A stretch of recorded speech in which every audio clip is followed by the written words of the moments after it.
విచిత్రం ఏంటంటే సార్, ఇప్పుడు రాష్ట్రం వచ్చి 11 ఏళ్ళు అవుతా ఉంది, 10 ఏళ్ళు కేసీఆర్ గారి పరిపాలన, ఇప్పుడు కాంగ్రెస్ ఉంది. కానీ స్టిల్ ఇప్పటికి కూడా టీడీపీ క్యాడర్ ఉంది గ్రామ స్థాయిలో కూడా. అదే విచిత్రం. ఇక్కడ చిన్న కరెక్షన్, మనకి 2014లో ఆంధ్రాలో టీడీపీ వచ్చింది, కానీ ఇక్కడ 2004 నుంచి లేదు టీడీపీ. 20 ఏళ్ల పైన మన దగ్గర టీడీపీ ఇక్కడ పవర్లో లేదు గవర్నమెంట్లో, కానీ క్యాడర్ అట్లే ఉంది, లీడర్షిప్ కూడా అట్లే ఉంది. మేము చెప్తాం ఏంటంటే, తెలుగుదేశం పార్టీ ఒక రాజకీయ యూనివర్సిటీ. ఓకే, ఇక్కడ అందరు ట్రైనింగ్ తీసుకొని ఇక్కడ నేర్చుకొని వెళ్ళటమే తప్ప, మీకు 22 ఇయర్స్ అయినా కూడా ఇవాళ ఇంకా క్యాడర్ స్ట్రాంగ్గా ఉందంటే, మొన్న మేము యాక్టివ్ మెంబర్షిప్ డ్రైవ్ చేస్తే దాదాపు 2 లక్షల మంది యాక్టివ్ మెంబర్స్ ఉన్నారు మా దగ్గర. 2 lakh మెంబర్స్ మేము చేయగలిగాం. అది ఏంటి, without any support of any MLA or minister or CM స్వతహాగా 100 రూపాయలు కట్టి మెంబర్షిప్ తీసుకొని 2 లక్షల మంది మెంబర్షిప్ తీసుకున్నారు. సో ఇట్లా గర్వంగా చెప్తారా అలాంటి పరిస్థితులు చూసినప్పుడు? మొన్న కూడా లాస్ట్ టైం కూడా నేను ఏదో పోలీస్ కమిషనర్ని కలిస్తే, హైదరాబాద్ కాదు పక్కన ఉన్న దాన్ని కలిస్తే ఆయన అదే అన్నాడు. మరి అంటే అన్నా, సార్ మీ టోటల్ పోలీస్ ఫోర్స్ ఎంత ఉంది తెలంగాణలో అంటే ఒక ఫిగర్ చెప్పండి. నేను మాదే 2 లక్షలు ఉంది సార్. అంటే మేము మీకంటే స్ట్రాంగ్ కదా, మీరంత లేరు, మీరు అంత తక్కువ మందితోటి మీరు లా అండ్ ఆర్డర్ నడిపిస్తున్నారు తెలంగాణలో. మేము 2 లక్షల మంది ఉన్నాం, మరి మేము తెలుగుదేశం ఉన్నట్టా లేనట్టా మీరు చెప్పండి. అప్పుడు ఇప్పుడు 2 లక్షల మంది మేము ఉండి తెలుగుదేశం లేదు అని మీరంటే, మీరు దానికంటే తక్కువ ఉన్నారు కదా, మరి పోలీస్ డిపార్ట్మెంట్ కూడా లేనట్టే కదా అన్న అంటే నవ్వి ఆయన యాక్సెప్ట్ చేసిన ఫ్యాక్ట్. ఇప్పుడు ఏంటంటే, రాజకీయాల్లో మినిస్టర్లు అవ్వాలా, ఎమ్మెల్యేలు అవ్వాలా, ఇవన్నీ ఉంటాయి, కానీ అవన్నీ లేకుండా కూడా రాజకీయ పార్టీ స్ట్రాంగ్గా ఎప్పుడైనా స్టేబుల్గా ఉంటుంది. అంటే టీడీపీ పార్టీ తెలంగాణలో బతికున్నది అని చెప్పడానికి ఇది ఒక ఉదాహరణ అని చెప్తారా? ఎట్లా? 100%. ఓకే సార్, కానీ ఇప్పుడు జూబ్లీహిల్స్లో బై ఎలక్షన్స్ ఫ్యూచర్లో రాబోతాయి, ఇంకొన్ని రోజులు రాబోతుంది. కాంగ్రెస్ కంటెస్ట్ చేస్తుంది, ఒక అభ్యర్థి పేరు చెప్తున్నారు. బీజేపీ అనగానే ఇంకో అభ్యర్థి పేరు చెప్తున్నారు. బీఆర్ఎస్ అనగానే ఇంకా వాళ్ళ ఫ్యామిలీలో ఇంకేదో చెప్తున్నారు.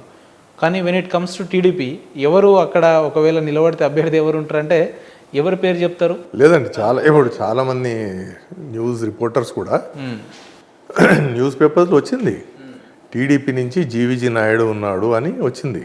తర్వాత ఈ మధ్య కాలంలో కూడా నందమూరి హరికృష్ణ కూతురు కూడా, సుహాసిని గారు కూడా రేస్లో ఉన్నారు అనేది చెప్పింది. కానీ ఇక్కడ రేస్లో ఉన్నామా లేదా అనేది మా అధినేత చంద్రబాబు నాయుడు గారు డిసైడ్ చేయాల్సిందే తప్ప. టీడీపీ పార్టీ జూబ్లీహిల్స్లో కంటెస్ట్ చేస్తుందా? సరే, అది అభ్యర్థి మీరా ఇంకోరా అనే తర్వాత తప్పకుండా నాకు తెలిసి 80-90% మీరు కంటెస్ట్ చేయడానికి ఎందుకంటే మీరు అక్కడ స్థానికులు, స్థానిక పరిస్థితులు తెలుసు. ప్రతి డివిజన్లో మీ వ్యక్తులు ఉన్నారు, మీ అనుచరులు ఉన్నారు, మీ ప్రేక్షకులు ఉన్నారు.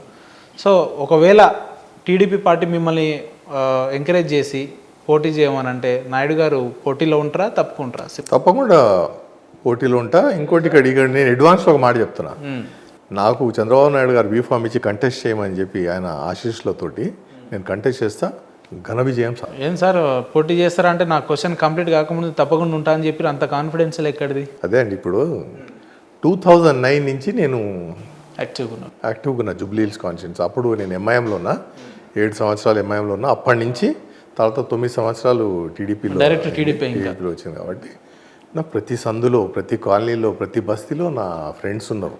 నేను ఫాలోవర్స్ అనటంలే, నా ఫ్రెండ్స్ అంటారు, ఫ్యామిలీ మెంబర్స్. వాళ్ళు ఉన్నారు. వాళ్ళు కూడా విసిగిపోయారు, నాయుడు గారు ఒక్కసారి బీఫామ్ తెచ్చుకోండి, ఎందుకు ఊరికే పొద్దున్న లేస్తే మా చుట్టూ తిరుగుతారు, మీరు వద్దు, మేము విసిగిపోయినాం మిమ్మల్ని చూసి బీఫామ్ తెచ్చుకోండి, మిమ్మల్ని ఇంట్లో కూర్చోబెట్టి మేము గెలిపిస్తామని అంటారు. ఎందుకు సార్ మరి ఇన్నేళ్ళ మీ రాజకీయ జీవితంలో ఎంఐఎంతో మీ జర్నీ సాగింది, టీడీపీతో సాగింది. ఈ టీడీపీ సాగే క్రమంలో మీకు ఎన్నో ఆఫర్స్ వచ్చుంటాయి అనుకుంటా కదా, ఇతర పార్టీలు అవి ఇస్తాం, ఇవి ఇస్తాం, ప్రోటోకాల్ ఇస్తాం, పైసలు ఇస్తాం, పదవి ఇస్తాం అని. సో ఎక్కడా బెండ్ కాకుండా నమ్ముకున్న టీడీపీ జెండాని ఇన్నేళ్లుగా మీ భుజం మీద పోసుకొని స్థానిక ప్రజల, జూబ్లీహిల్స్ ప్రజల గురించి కొట్లాడుతున్నారు అంటే, సో ఏంది మీ దగ్గర ఉన్న స్పెషాలిటీ అని అంటే? దీనికి ఒక లాంగ్ ఆన్సర్ ఇస్తా. భారతదేశంలో ఒక సామాన్యుడికి రాజకీయంలో పాల్గొనే అవకాశం ఎప్పుడు వచ్చింది? బ్రిటిష్ కాలంలో వచ్చింది. అప్పుడు ఏంటంటే స్వతంత్రమే జేయంలాగా పెట్టుకొని అందరు కూడా పనిచేసి స్వతంత్రం తెచ్చుకున్నాం. అప్పుడు రాజకీయంలో ఉన్న వాళ్ళంతా కూడా first generation of Indian politicians. అవును, వాళ్ళకి ఏంటంటే ఫస్ట్ దేశం, తర్వాత స్వతంత్రం వచ్చింది, తర్వాత దేశం ముందుకు వెళ్ళింది, తర్వాత రెండో జనరేషన్ పాలిటీషియన్స్ వచ్చారు. వాళ్ళది ఏముండే అబ్జెక్టివ్, దేశం నాశనం అయిపోయినా పర్వాలేదు, మా పొలిటికల్ పార్టీ ముందంజలో ఉండాలి అనేది. అంటే పర్సనల్ ఎజెండా పొలిటికల్ పార్టీ, మా పొలిటికల్ పార్టీ దేశం మొత్తంలో మేమే ఉండాలా, మేమే అగ్రస్థానంలో ఉండాలని వాళ్ళు చేసాం. అది అయిపోయింది. ఇప్పుడు మన దగ్గర today we are having the third generation of politicians. So ఇక్కడ ఏం చెప్తారు? ఇక్కడ ఏమైందంటే ఇప్పుడు లేటెస్ట్ పాలిటీషియన్స్ ఏంటంటే దేశం నాశనం అయిపోయి మన పొలిటికల్ పార్టీ నాశనం అయిపోయింది. నేను నా ఫ్యామిలీ మెంబర్స్ మేము బాగుపడితే చాలు అనేది ఎక్కువ మోతాదులో ఇట్లానే ఉంది. ఇలాంటి పరిస్థితిలో కూడా ఇవాళ తెలుగు వాళ్ళ గురించి ఆలోచించి, తెలుగు వాళ్ళ అభివృద్ధి గురించి ఆలోచించి ఏకైక నాయకుడు ఎవరైనా ఉన్నారు ఈ ప్రపంచంలో అంటే అది చంద్రబాబు నాయుడు. 24 గంటలలో 24 గంటలైన పార్టీ గురించి, తెలుగు వాళ్ళ గురించి, తెలుగు వాళ్ళ అభివృద్ధి గురించి, తెలుగు వాళ్ళు ప్రపంచంలోనే తెలుగు వాళ్ళందరూ నంబర్ 1 స్థానంలో ఉండాలి అనే పని చేసే నాయకుడు చంద్రబాబు నాయుడు. ఆయన ఒక విజనరీ. అప్పుడు ఆయన 2020 విజన్ అంటే అందరు నవ్వినరు, కానీ ఇవాళ అది వాస్తవం కదా, వాస్తవమే మారింది. అదే విధానంగా ఇప్పుడు 2047 అనే కొత్త విజన్ మీద పనిచేస్తా ఉన్నాను. మళ్ళీ అలాంటి లీడర్ దగ్గర పనిచేయడం నా అదృష్టం అనుకుంటా, కానీ నేను ఆయన వదిలేసి వేరే పదవుల కోసమో వేరే పార్టీలలో ఎందుకు వెళ్తా? నేను ఎప్పుడు మీకు ఆలోచన రాలేదా నా వ్యాపారాలు డెవలప్ అవుతుండే, లేదంటే నా ఫ్యామిలీ బాగుపడుతుండే? అవి ఎట్లయితే అండి ఇప్పుడు అన్నింటినీ తిరస్కరించి చంద్రబాబు నాయుడు గారితో ఉన్నారు అని అంటే నేను బిజినెస్ ఎప్పుడు నెగ్లెక్ట్ చేయలేదు, ఎందుకంటే మనకు తిండి పెట్టేది అదే కాబట్టి మన ఫ్యామిలీని చూసుకునేది కూడా మన బిజినెస్, ఆ బిజినెస్ ఇన్కమే తప్ప దాన్ని ఎప్పుడు కూడా నెగ్లెక్ట్ చేయలేదు. కానీ నేను I'm proud to be a CBN follower. I'm proud to be a member of the TDP family. ఇవాళ ప్రపంచ స్థాయి నాయకుడు అంటే నా ప్రకారంగా Martin Luther King, Mohandas Karamchand Gandhi వీళ్ళు కాదు. నా ప్రకారంగా today's world leader is Chandrababu Naidu. ఆయన కింద నేను పని చేస్తున్నా అంటే నేను చాలా గర్వంగా ఫీల్ అవుతా. సార్, ఇతర ముఖ్యమంత్రుల్లో మీరు చూడండి చంద్రబాబు నాయుడు గారిలో ఉన్న ప్రత్యేకత ఏంటంటే ఒక మాటలో ఏం చెప్తారు? Is a visionary. ఒక ఏదైనా కూడా ప్రజలకి భవిష్యత్తుని దృష్టిలో పెట్టుకొని కొత్త సంపాదన సృష్టించే తెలివి, ఆ హార్డ్ వర్క్ కేవలం చంద్రబాబు నాయుడు గారి దగ్గర ఉంది. మీరు ఇప్పుడు చూడండి, ఎంతమంది సీఎంలైనా ఎంతోమంది వచ్చారు, డైనామిక్ అన్నారు, వెల్ ఎడ్యుకేటెడ్ అన్నారు, అయినా కూడా ఈయన ముందు ఫెయిల్ అయిపోయింది. భారతదేశంలో ఎక్కడైనా కూడా ఒక పరిస్థితి ఎట్లుండేదంటే, గుజరాత్ సీఎం నరేంద్ర మోడీ ఉన్నప్పుడు ఆయన హైదరాబాద్కి వచ్చి చంద్రబాబు నాయుడు గారిని అపాయింట్మెంట్ అడిగితే చంద్రబాబు నాయుడు గారు అప్పుడు అంత బిజీ ఉండి ఆయనకి appointment ఇవ్వలేకపోయాను.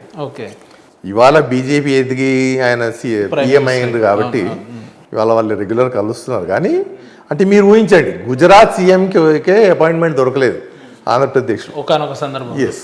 So that means TDP గురించి మాట్లాడడం బాగా చెప్తున్నారు, కానీ ఇప్పుడున్న పరిస్థితులలో అధికారంలో ఉన్న కాంగ్రెస్ని కాదని చెప్పి, ప్రతిపక్షంలో ఉన్న బీఆర్ఎస్ని కాదని చెప్పి, జూబ్లీహిల్స్లో అది కూడా ప్రత్యేకంగా ఒక రాష్ట్రంలో ఒక సీటు కూడా లేని టీడీపీ నుంచి ప్రత్యేకంగా జూబ్లీహిల్స్లో మీకు ఓటేయాలి అని అంటే ఆ నియోజకవర్గ ప్రజలు మీ వ్యక్తిగతాన్ని చూసి ఓట్లేయాలా, పార్టీ విధానాన్ని చూసి ఓట్లేయాలా? చూడండి, ఇప్పుడు ఎవరినైనా ఈ డెమోక్రసీలో ఎవరినైనా ఓటేయండి అంటే you are motivating them. Motivate చేసి మనం ఓటేయమంటాం. అవును, మోటివేట్ చేసానికి బలమైన కారణాలు ఏముంటాయి? ఫస్ట్ మీ పార్టీ అధినేత ఎవరు, ఆయన చూపించే అభివృద్ధి ఏంటి, విధానం ఏంటి, తర్వాత మీ క్యారెక్టర్ ఏంటి, మీ ఆలోచన ఏంటి, మీకు ఎలాంటి అలవాట్లు ఉన్నాయి, మీకు ఎలాంటి వ్యసనాలు ఉన్నాయి, లేకపోతే మీరు అందుబాటులో ఉంటారా లేదా, ప్రొఫైల్ ఏంటి, మీరు ఇవన్నీ ఉంటాయి. ఇవన్నిట్లో 100% ఫస్ట్ పాయింట్ మా అధినేత number 1 in the world Chandrababu Naidu. Second, ఆయన ఆలోచన విధానం, ఈజ్ అ విజనరీ. ఇవాళ ఒట్టి ఆంధ్రప్రదేశ్, తెలంగాణ గురించి ఆలోచించడం లేదు ఆయన. ఏమంటారంటే ప్రపంచంలో ఉన్న తెలుగు వారందరూ కూడా నంబర్ 1 పొజిషన్లో ఉండాలా, నంబర్ 1 పొజిషన్ ఉండాలి. ఎవరైనా ఉండనివ్వండి, ఆంధ్ర కానీ తెలంగాణ కానీ గుజరాత్ ఎక్కడైనా ఉండనివ్వండి తెలుగు వాళ్ళు. కానీ నేను ఆలోచన చేసేది ఏంటంటే ప్రపంచంలో number 1 highest GDP highest income ఉండ గ్రూప్ అంటే తెలుగు వాళ్ళు ఉండాలి. ఇది ఆయన ఆలోచన. తర్వాత ఇవాళ 10 ఏళ్ల బీఆర్ఎస్ రూల్ తర్వాత ప్రజలందరూ విసిగిపోయినారు. బీఆర్ఎస్ అంటే విసిగిపోయినారు. ఒక్కొక్కటి స్కామ్లు బయటకు వస్తూ ఉన్నాయి. వాళ్ళు దాంట్లోనే పతనం అయిపోతుంది వాళ్ళది. సెకండ్ 1.5 ఇయర్లోనే ఇవాళ జనరల్ పబ్లిక్లో నిరాశ అనేది వచ్చింది. కాంగ్రెస్ రూల్లో మేము ఏదో వీళ్ళు సాధిస్తారు, ఏదో మనం అభివృద్ధి చూపిస్తారు అనుకున్నాం, కానీ ఫెయిల్ అయిపోయాను. రియల్ ఎస్టేట్ అవుట్ అంటారు కదా, పేరుకే కాంగ్రెస్ ముఖ్యమంత్రి అయినా కూడా చంద్రబాబు నాయుడు గారు చెప్పినట్టే ఇక్కడ రిమోట్ కంట్రోల్ ఉంటుంది, ఆయన చెప్పినట్టే ఈ ముఖ్యమంత్రి పనిచేస్తున్నాడు అని అంటారు. సో ఎట్లా చూస్తారు? ఇవన్నీ కూడా టీ షాప్ల దగ్గర, బడ్డీ కొట్టు దగ్గర మాట్లాడే మాటలు తప్ప ఎవరైనా ఎందుకు ఫాలో అవుతారండి చెప్పండి. ఇవాళ నాతో అందరు ఏమంటారంటే సెంట్రల్ గవర్నమెంట్, మోదీ గవర్నమెంటే చంద్రబాబు నాయుడు చేతుల్లో ఉంది అంటే అది నమ్మాలన్నా మరి మేము? కాదంటారా? అంటే king maker, rule maker, king maker ఉండదు, అట్లా ఏం ఉండదండి. You have to work together. ఇప్పుడు చంద్రబాబు నాయుడు గారికి నేను ఎప్పుడు కూడా ఎదురైనప్పుడు వెళ్ళి కాళ్ళకి దండం పెడతా. ఆయన ఒకరోజు ఆపి నన్ను ఏమన్నానంటే, you are not my follower, మనం అందరం సహచరులం, వీఆర్ ఆల్ కొలీగ్స్ అన్నాడు. ఇంత పెద్ద మనిషి ఈ మాట నాతో అంటే మరి ఏమనిపిస్తుంది సార్ ఆ వ్యక్తిని కలిసినప్పుడల్లా? మీరు ఏదో ఒక మోటివ్ తీసుకుంటారు కదా అతని నుంచి, ఏమనిపిస్తుంది? ఎలాంటి? నాకు ఆయన చూస్తే నాకు అనిపిస్తుంది, ఇంత డిసిప్లిన్డ్ పర్సన్, ఇంత విజనరీ ఆలోచనలు ఉన్న మనిషి అసలు ఈ భూప్రపంచంలో ఎట్లా వచ్చిండని నాకు చాలా. ఎందుకంటే ఎక్కడ చూసినా కూడా selfish politicians, corrupt politicians, morals లేని పాలిటీషియన్స్ మన చుట్టుపక్కల అన్ని పార్టీలలో కనిపిస్తారు తప్ప ఈయన ఫ్యామిలీని వదులుకొని అన్ని వదులుకొని ఎప్పుడు చూసినా కొత్త అభివృద్ధి చేయాలనే ప్రయత్నం. ఇప్పుడు మీకు తెలిసిందే 5 ఏళ్ల జగన్ పాలనలో ఆంధ్రప్రదేశ్ మొత్తం మట్టి కొట్టుకుపోయింది అని చెప్తారు. వాస్తవం అది. ఏం ఇన్ఫ్రాస్ట్రక్చర్ అంతా ఫెయిల్ అయింది, లా అండ్ ఆర్డర్ ఫెయిల్ అయింది, బిజినెస్ కొలాప్స్ అయిపోయింది, కొత్త సంపాదన లేకుండా అయిపోయింది, కరప్షన్ అన్నిట్లో మీకు సారాలో కానీ, ఇసుకలో కానీ, మైనింగ్లో కానీ, బిజినెస్లలో ఏదైనా కూడా చూసుకోండి corruption. Andhra Pradesh is the corruption capital of India అది అయింది. దాన్ని పక్కకు పెట్టి ఇప్పుడు మళ్ళీ ఆయన కొత్త ఇవి అభివృద్ధి తేవాలని ఏదైతే ప్రయత్నం చేస్తున్నాడు ఆంధ్రప్రదేశ్లో, it's a very welcome sign కదండి. దానికి ఇంకా దానికి మించింది మనకు కావాల్సింది ఏంటి? ఇప్పుడు చంద్రబాబు నాయుడు ఎంత బాగా చేస్తాడంటే, నేను చెప్పేది ఏంటంటే కొన్ని రోజుల తర్వాత ప్రజలకి ఈ ఫ్రీ స్కీమ్స్ అనేది వద్దు అనే వాళ్ళంతా వాళ్ళే చెప్పే పరిస్థితికి తెచ్చే విధానంలో చంద్రబాబు నాయుడు గారు పనిచేస్తూ ఉన్నారు. ఏది కూడా మాకు ఫ్రీ వద్దు, మాకు పనిచేసే దారి చూపిండి, మేము ఆ రెక్కలు విధానాన్ని మెరుగుపరిస్తే వాళ్ళే చాలు, మాకు అదే అవసరం లేదు, మాకు ఉచిత పథకాలు వద్దు, మాకు ఇట్లా ఈ సోమరిపోతనం వద్దు అనేసి జనాలు చెప్తున్నారు కదా చంద్రబాబు నాయుడు గారితో డైరెక్ట్. సార్ మాకు సార్ ఇప్పుడు మీకు ఒక పెద్ద టాస్క్ ఇప్పుడు చెప్పండి. ఒకవైపు ఏమో సంవత్సర కాలంలో మేము ఇచ్చిన హామీలు పూర్తి చేసినామని కాంగ్రెస్ ఖాయం దువ్వుతుంది, ఒకవైపు ఏమో కాంగ్రెస్ ఫెయిల్ అయింది కాబట్టి అక్కడ సిట్టింగ్ స్థానం బీఆర్ఎస్దే కాబట్టి మేమే గెలుస్తామని బీఆర్ఎస్ అంటుంది. ఒకవైపు ఏమో లేదు ఈసారి మాకు ఓటింగ్ శాతం పెరిగింది, క్యాండిడేట్ని నేనే, గెలుపు కూడా నాదే అని చెప్పి ఒకవైపు బీజేపీ అభ్యర్థి మాట్లాడుతున్నాడు. సో ఈ ముగ్గురి వ్యక్తుల్ని కాదని మీరు బయటపడాలి అని అంటే మీ ఓవర్కమ్ ఎలా ఉండాలి, మీ హార్డ్ వర్క్ ఎలా ఉండాలి, మీ అంటే టైం టేబుల్ ఎలా ఉండాలి, కార్యాచరణ ఎలా ఉండాలి, ఎట్లా ఉంటే బయటపడతాం అనుకుంటున్నారు మీరు? చూడండి, ఇప్పుడు ఓట్ బ్యాంక్ అనేది ఎప్పుడైనా కూడా పార్టీస్కి ఫస్ట్ కుల రాజకీయాలు మన దగ్గర మెయిన్ ఇండియాలో ఫస్ట్ వచ్చేది కుల రాజకీయాలు. తర్వాత మనం చేసిన అభివృద్ధి చేసాం గతం. సెకండ్ థర్డ్ పాయింట్ ఇస్ మనం చేయబోయే అభివృద్ధి, ఫ్యూచర్. ఇప్పుడు అన్ని రకాల పాలన చూసుకుంటారు తెలంగాణ వాళ్ళు. ఇవాళ మీరు ఎక్కడెళ్ళి ఎవరిని అడిగినా కూడా తెలుగుదేశం హయాంలోనే బాగుండేది సార్ మన రాష్ట్రం అన్ని దగ్గర అంటున్నారు. నేను చెప్పేది కాదు, మీరే మైక్ పట్టుకొని తిరగండి గల్లీలలో బస్తీలలో, మీకు అదే చెప్తారు. చంద్రబాబు నాయుడు హయాంలోనే అభివృద్ధి జరిగింది. కానీ ఎందుకు సార్ అంటే ఇప్పుడు రేపు మీరు ఒకవేళ కంటెస్ట్ చేయాలన్నా గతంలో మీరు ఎంఐతో పనిచేసిన సందర్భాలు ఉన్నాయి కాబట్టి ఆ అంశం ఏమన్నా కలిసి వచ్చే అంశమా? ఎందుకంటే జూబ్లీహిల్స్ అంటేనే majority of the people minorities ఉంటారు కదా, సో అదేమన్నా కలిసి వచ్చే ఆ అంశం ఎట్లుంటుంది మీకు? మైనారిటీ ఫ్యామిలీస్ తోటి మీకు రిలేషన్ ఎట్లుంటుంది? చాలా బాగుంటుంది. నేను ఎప్పుడైనా కూడా నేను హైదరాబాద్లో పుట్టి పెరిగినా అండి. నేను చదివింది కూడా సెయింట్ జార్జెస్ గ్రామర్ స్కూల్ హ్యాబిట్స్. దాంట్లో 60 స్టూడెంట్స్లో 40 మంది ముస్లిం స్టూడెంట్స్ ఉండేవాళ్ళు. చిన్నప్పటి నుంచి కూడా నాకు వాళ్ళతో మంచి సంబంధాలు ఉన్నాయి, మంచి రిలేషన్షిప్ ఉంది. మాకు ఎప్పుడు కూడా హిందూ ముస్లిం అనేది ఆ భేదాలు లేవు. ఈ మధ్య కాలంలో ఈ సోషల్ మీడియాలో వచ్చే అన్ని క్లిప్పింగ్స్ తర్వాత మీ న్యూస్ చూసి ఈ అవేర్నెస్ అనేది కమ్యూనల్ అవేర్నెస్ అనేది పెరుగుతుంది తప్ప దానికంటే ముందు ఎక్కడుందండి? ఇది ఇంత దరిద్రమైన పరిస్థితి లేదు. కానీ ఇవాళ కూడా జూబ్లీ హిల్స్ కాన్స్టిట్యున్సీలో ముస్లిమ్స్ అందరూ కూడా నన్ను భాయ్ అనే పిలుస్తారు, బ్రదర్ అని పిలుస్తారు. ఎప్పుడైనా కూడా నాయుడు సాబ్ ఫోన్ చేయగానే 5 నిమిషాలు వస్తాడు. నాకు ఒక బిరుదు కూడా పెట్టిండు ఆయన, 108 అని. ఎప్పుడు ఫోన్ చేసినా 5 నిమిషాల్లో వచ్చేస్తారని చెప్పేసి వాళ్ళు. కానీ ఎట్లా సార్, మీరు ఎప్పుడూ అధికారంలో లేరు, ప్రత్యక్ష రాజకీయాల్లో పాల్గొనలేదు, పోటీ చేయలేదు. ప్రజా సమస్యల్ని నేను ఎన్నడన్నా మీకు అనిపించిందా సార్, నేను నా లాంటి వ్యక్తి ఒక అసెంబ్లీలో ఉండాలి, సమస్యల మీద మాట్లాడాలి, వాళ్ళని పరిష్కరించాలి అని ఆ సందర్భాలు అలాంటి పరిస్థితులు ఎప్పుడన్నా అనిపించినాయి? ఇప్పుడు ఏ పాలిటీషియన్ కూడా ఎవరైనా పాలిటిక్స్లో పాల్గొనే వాళ్ళకి అందరు కూడా అదొక కళ. ఏదో ఒక రోజు నేను ఎమ్మెల్యే అవ్వాలా, ఎంపీ అవ్వాలా, మినిస్టర్ అవ్వాలా, ఏదో ఒకటని. కానీ ఇక్కడ ఏంటంటే స్వహాగా నేను పోస్ట్ గ్రాడ్యుయేట్, అది కూడా LLB చేసిన పోస్ట్ గ్రాడ్యుయేట్. తర్వాత గవర్నమెంట్ ఆఫీసర్స్ తోటి మాట్లాడే పద్ధతి ఒకటి ఉంది, విధానం.